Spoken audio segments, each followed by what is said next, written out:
ജനകീയ പ്രതിഷേധം ഫലം കണ്ടു. ആരവല്ലി മലനിരകൾ കോർപ്പറേറ്റുകൾക്ക് കൈമാറാനുള്ള തീരുമാനത്തിന് തിരിച്ചടി. ആരവല്ലി മലനിരകളുടെ കാര്യത്തിൽ സുപ്രീം കോടതി മാറ്റം വരുത്തിയ ഉത്തരവുകൾ സുപ്രീം കോടതി തന്നെ മരവിപ്പിച്ചു. സുപ്രീം കോടതിയുടെ മുൻ ഉത്തരവുകളും വിദഗ്ധ സമിതി റിപ്പോർട്ടും മരവിപ്പിച്ചു. സുപ്രീം കോടതി സ്വമേധയാ കേസ് പരിഗണിക്കുകയായിരുന്നു.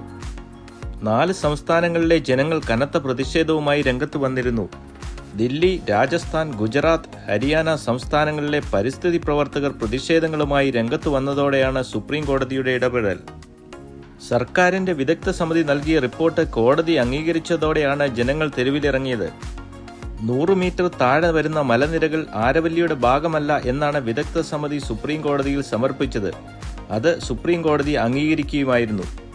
ഖനനത്തിന് അനുമതി നൽകിയ തീരുമാനവും മരവിപ്പിച്ചിട്ടുണ്ട്. വീണ്ടും വിദഗ്ധ സമിതിയെ രൂപീകരിച്ച് വിഷയം പഠനവിധേയമാക്കണം.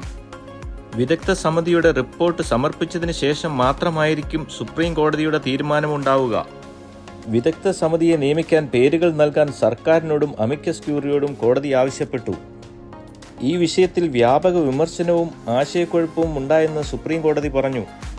കോർപ്പറേറ്റുകൾക്ക് ഖനനത്തിന് മലനിരകൾ കൈമാറാനുള്ള കേന്ദ്ര സർക്കാർ നീക്കത്തിന് തിരിച്ചടിയായി സുപ്രീം കോടതിയുടെ ഈ തീരുമാനം.